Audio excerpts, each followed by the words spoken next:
Right now, there might be a microscopic parasite living in your brain, and it's changing the way you think. Over 2 billion people worldwide are infected with Toxoplasma gondii. It alters your personality, your risk-taking behavior, even your chances of starting a business. This is the story of how a parasite from cat litter rewires human brains. Chapter 1. What is Toxoplasma gondii? Toxoplasma gondii is a single-celled parasitic organism that infects warm-blooded animals and humans. It's been around since at least 1908, when researchers first identified it in a North African rodent. Here's the creepy part. Once it gets into your body, it doesn't just visit. It moves to your brain and sets up permanent residence. The parasite forms tissue cysts, little bubbles containing hundreds of slow-growing parasites called bradyzoites. These cysts range from 5 to 50 micrometers, about the size of a human cell, and each one can contain thousands of individual parasites. They settle into your brain tissue, your muscles, your organs. And here's the thing, they're there for life. Your immune system can't kill them. It can only keep them dormant. The cysts rupture periodically, for reasons scientists still don't understand. Your immune system fights them off again, and new cysts form. It's a cycle that continues until you die. But Toxoplasma gondii isn't just hanging out. It needs to complete its life cycle, and it can only reproduce sexually in one place, the intestines of cats. Chapter 2. How you get it. There are two main ways this parasite enters your body. The first is through cat feces. When cats get infected, they shed oocysts, essentially parasite eggs, in their feces for a few weeks. These oocysts sit in the litter box or contaminated soil for 1 to 5 days, becoming infectious. Then they can last over a year in the right conditions. You touch contaminated soil while gardening, you clean a litter box and forget to wash your hands thoroughly. You accidentally ingest microscopic particles. That's route 1. The second route is undercooked meat, especially lamb, pork, and venison.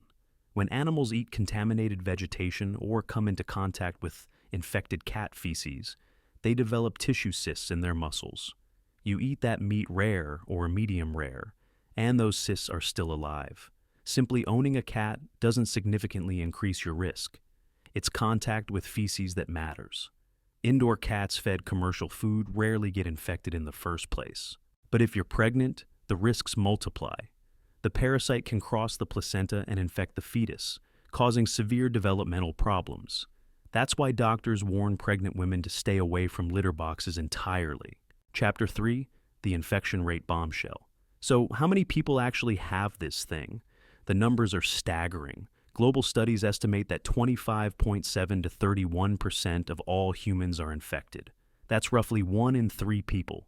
If you're sitting in a room with 2 other people, statistically, one of you has it, but the rates vary wildly by region. Africa leads with 61.4%. Oceania follows at 38.5%. South America sits at 31.2%. Europe at 29.6%. The United States and Canada are relatively low at 17.5%, and Asia is lowest at 16.4%. Some countries hit rates as high as 87%, others as low as 0.5%. In the United States alone, over 40 million people are infected. France has one of the highest rates in Europe, partly due to historical preferences for rare meat.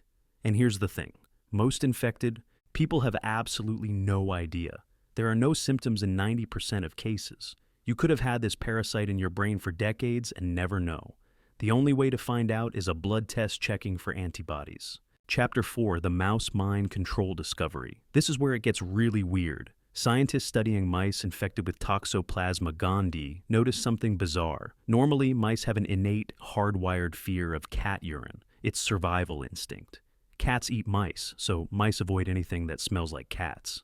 But infected mice, they lose that fear entirely. Actually, it's worse than that. They're attracted to cat urine.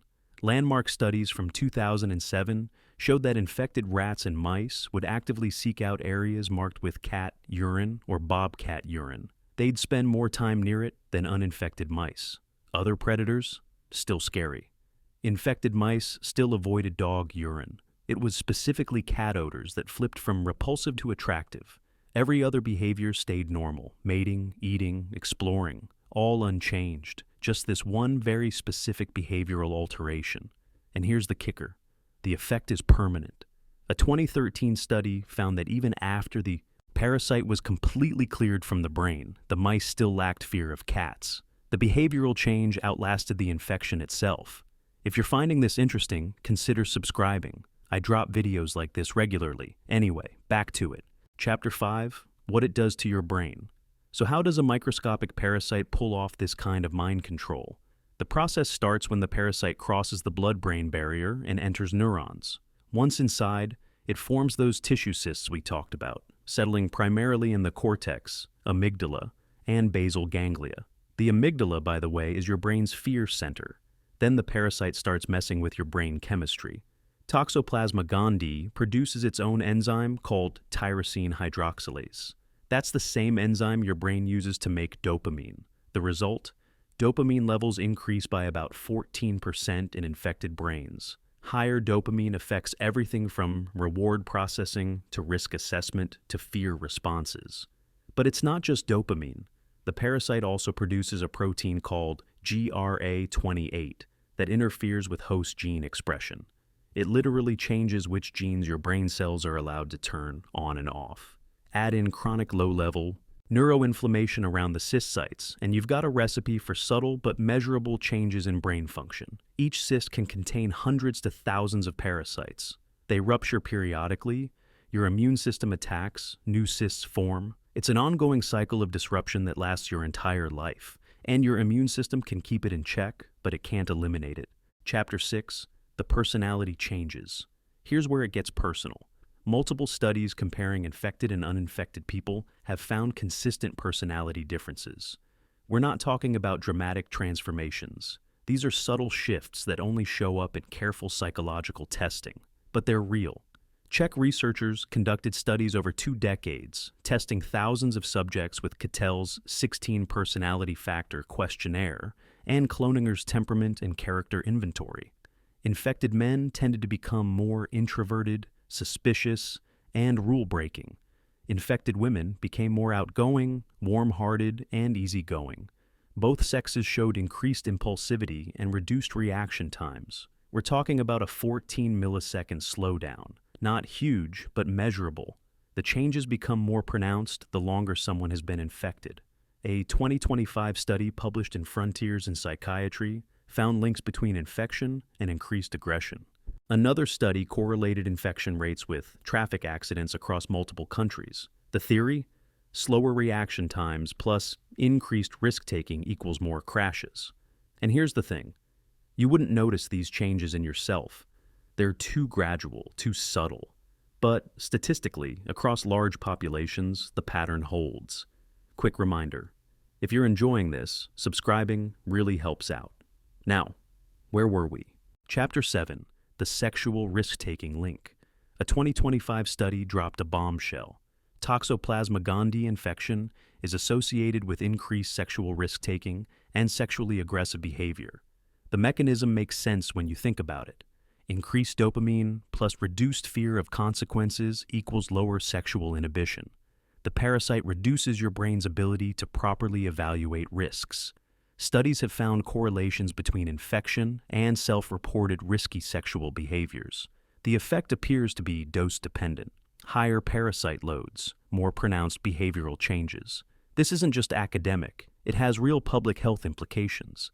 If the parasite reduces sexual caution, it could affect disease transmission patterns. And remember, from an evolutionary perspective, any behavior that increases transmission helps the parasite. It doesn't need to be cat-specific. Just risky. Getting eaten by a cat is one path, but any behavior that makes you more likely to end up dead, and therefore more likely to get eaten by something, works for the parasite's purposes. It's not a conscious strategy, it's just natural selection, favoring parasites that manipulate their hosts effectively.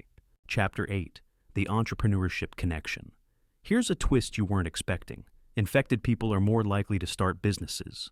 A 2018 study published in Proceedings of the Royal Society, B, found some startling correlations.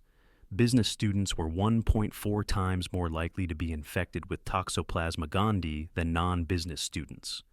Among business professionals, those who successfully started companies were 1.8 times more likely to be infected. The study also found a positive correlation between national infection rates and entrepreneurial activity globally. The reason? Reduced fear of failure. Infected individuals reported less anxiety about business risks and more entrepreneurial intent. They were more willing to take the leap. Now, before you go looking for infected cat litter to sniff, understand this. The parasite increases risk-taking behavior. It does not improve decision quality. You might be more likely to start a business if you're infected, but that doesn't mean the business will succeed. You're just more willing to ignore the risks and try anyway. It's the same mechanism that makes mice walk toward cats. Less fear, more action.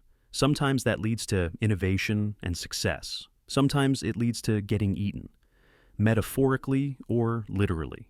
Chapter 9, the schizophrenia link. This is where the research gets really serious. Over 40 studies since the 1950s have examined the relationship between Toxoplasma infection and schizophrenia. A 2012 meta-analysis synthesizing data from 38 of these studies found something significant. People diagnosed with schizophrenia were about 2.73 times more likely to be infected with Toxoplasma gondii. That's similar in magnitude to other known risk factors, like growing up in an urban environment or having a father over 55 at birth. It's much lower than the genetic risk of having a family member with schizophrenia, but it's not nothing. The association is stronger in chronic schizophrenia cases than in first episode psychosis. Acute Toxoplasma infection, where you're IgM antibody positive, is strongly associated with acute psychotic episodes. The mechanism likely involves dopamine. Schizophrenia is associated with dopamine. Imbalances in specific brain regions, the prefrontal cortex and striatum, the same regions where Toxoplasma forms cysts and increases dopamine production. Infection has also been linked to temporal lobe epilepsy, cognitive impairment, depression, autism, and suicide. Multiple studies have found correlations between infection rates and suicide attempts. Again, we're talking correlations. Most people with Toxoplasma never develop any of these conditions, but the parasite appears to be one risk factor among many. Chapter 10. Can you get rid of it? So can you eliminate the parasite once you're infected? Short answer. Not really. Standard treatment involves a combination of pyrimethamine, sulfadiazine, and folinic acid. These drugs can kill tachyzoites, the actively dividing form of the parasite, but they can't touch the bradyzoites inside tissue cysts. The cyst wall protects them from both drugs and your immune system. Once the cysts form, they're permanent. Treatment is only recommended for severe cases: pregnant women with acute infection, immunocompromised patients, people with severe symptoms. For the other 90% of infected people, treatment isn't necessary. Your immune system keeps the infection in check. The parasites stay dormant. You live your life. There's no approved vaccine for humans yet, though research is ongoing. Sheep have a vaccine called Toxovax that provides lifetime protection. Cats? No commercially available vaccine yet either. And even if you could somehow eliminate every cyst, some studies suggest the behavioral changes might persist anyway. Remember those mice that permanently lost their fear of cats even after the parasite was cleared? Your brain may have been altered in ways that outlast the infection itself. Chapter 11. The evolution question. Why does this parasite bother reprogramming its host's brain? Because it's the only way to get home. Toxoplasma gondii can only complete sexual reproduction in cat intestines. It can infect other animals, but those are dead ends unless a cat eats them. So natural selection favored parasites that made their hosts easier to catch. Think about it from an evolutionary perspective. Millions of years ago, random mutations in the parasite caused slight changes in the host behavior. Some made mice slightly bolder. Some affected fear responses. The parasites that happened to increase predation rates even slightly reproduced more. Their genes spread. Over countless generations, the manipulation became more refined, more effective. It's Richard Dawkins' extended phenotype in action. The parasite's genes are expressing through the host's behavior. The mouse running toward a cat isn't acting on its own instincts. It's acting on the parasite's evolutionary programming. And here's the thing. The manipulation doesn't need to be cat-specific to work. Recent studies suggest the parasite may reduce general anxiety and increase exploratory behavior rather than targeting cats specifically. That still works. A generally bolder, more curious mouse is more likely to be out in the open, more likely to take risks, more likely to get eaten by something. And every time it gets eaten, whether by a cat, a fox, or a hawk, the tissue cysts get passed on. Sure, only the cat completes the full life cycle, but reducing overall caution still helps the parasite spread. Chapter 12, Testing and Prevention. So how do you know if you have it? The only definitive answer is a blood test. Doctors look for IgG antibodies, which indicate past infection, or IgM antibodies, which indicate recent acute infection. Most people never get tested unless they're pregnant or immunocompromised. But if you're curious, you can ask your doctor. Prevention is straightforward. Cook meat to at least 145 to 160 degrees Fahrenheit. That kills tissue cysts. Change cat litter daily. Cysts take 1 to 5 days to become infectious, so daily cleaning prevents transmission. Wear gloves when gardening. Wash fruits and vegetables. Basic food safety and hygiene. If you're pregnant, don't clean litter boxes at all. Let someone else handle it. The risk to a developing fetus is serious. Some countries like France have universal prenatal screening programs. The United States doesn't, but your doctor can test you if there's concern. And here's the reassuring part. Indoor cats fed commercial food rarely get infected. Outdoor cats are the main risk. If your cat never goes outside and doesn't eat raw meat, your risk is minimal. You don't need to get rid of your cat. Just practice good hygiene. Thanks for watching. If you enjoyed this, subscribe and hit the bell so you don't miss the next one. See you.